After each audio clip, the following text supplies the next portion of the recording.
সুপ্রিয় ছাত্রছাত্রীরা, আজকে তোমাদের সাথে আলোচনা করব অ্যাসার্টিভ সেন্টেন্সকে কিভাবে ইন্টারোগেটিভ সেন্টেন্সে রূপান্তর করা যায়। হয়তো বলতে পারো যে স্যার, আপনার পিছিয়ে কোনো ব্ল্যাকবোর্ড নেই, হোয়াইট বোর্ড নেই, আপনি কিভাবে কথা বলবেন?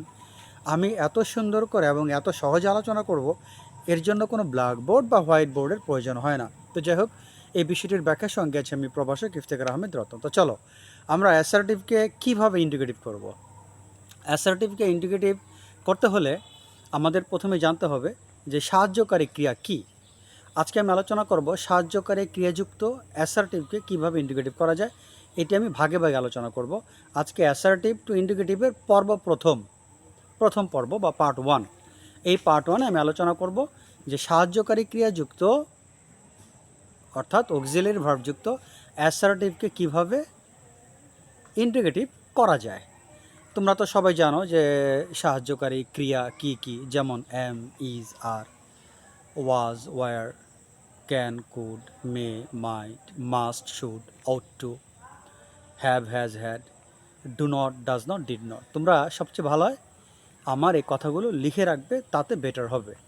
এগুলো হচ্ছে সাহায্যকারী ক্রিয়া। তো এই সাহায্যকারী ক্রিয়া যদি থাকে, কিভাবে তুমি অ্যাসার্টিভকে ইন্টিগ্রেটিভ করবে, এটাই আলোচনা করব। যেমন আই ডোন্ট লাইক টি, এখানে অক্সিলারি ভার্ব কোনটা? ডোন্ট। তখন তুমি কিভাবে এই ইন্টিগ্রেটিভ করবে? এই অক্সিলারি ভার্বকে তুমি সবার আগে আনয়ন করবে।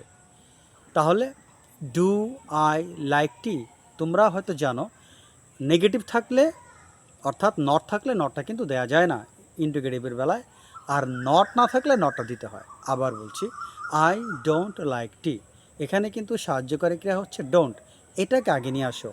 তাহলে do I like tea, not দেওয়া যাবে না, সবার শেষে question mark.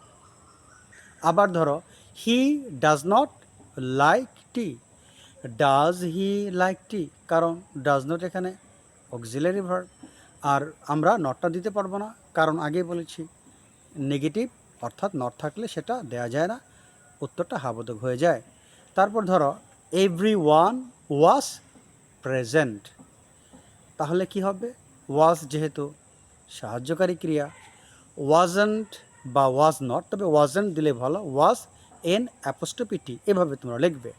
Wasn't, wasn't everyone present, wasn't everyone present, সবার শেষে কোশ্চেন মার্ক। যেমন ধরো I must go there, must এখানে সাহায্যকারী ক্রিয়া, তাহলে মাস্টন্ট আই গো দেয়ার, কারণ এটা আবার হাবোধক ছিল, বিধায় নাবোধক করলাম। আবার ধরো I haven't done the work, এটা নট আছে, নট দেওয়া যাবে না, have I done the work. এইভাবে আমরা অ্যাসার্টিভকে ইন্টিগ্রেটিভ করব। সাহায্যকারী ক্রিয়া যুক্ত হলে আমরা সাহায্যকারী ক্রিয়া আগে দিব। যেমন ধরো হি ওয়াজ নট রাইটিং, এখানে ওয়াজটা হচ্ছে সাহায্যকারী ক্রিয়া, নট আছে, নট দিব না, অ্যান্সারটা কী হবে? ওয়াজ হি রাইটিং। এইভাবে তোমরা এই অ্যাসার্টিভকে ইন্টিগ্রেটিভ করতে পারো। এখন এই পর্বটা এখানে শেষ করছি। তোমরা অ্যাসার্টিভকে ইন্টিগ্রেটিভের দ্বিতীয় পর্বটা দেখবে, সেখানে আমি বাকি নিয়মগুলো আলোচনা করবো। আজ এ পর্যন্ত, আল্লাহ হাফেজ।